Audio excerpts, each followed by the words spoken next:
It's something we call cultural planning. So what we like to do when we work anywhere in the world is to actually do some research into the cultural history of a place.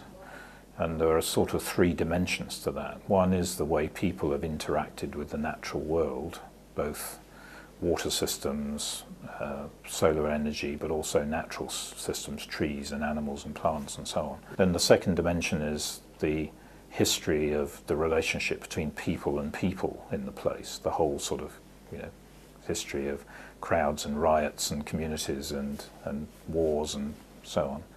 And then the third dimension is a relationship between people and the land, so it's the archaeological footprint that's left behind.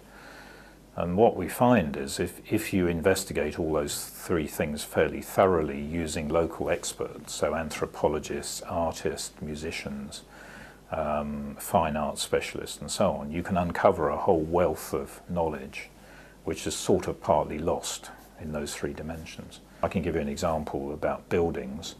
We have some rather modern ways of appraising buildings and how sustainable they are, which have been invented in a way as a way of mitigating an industrial design, saying, okay, if you've got an industrial design, we can mitigate it by having these 4-star green ratings.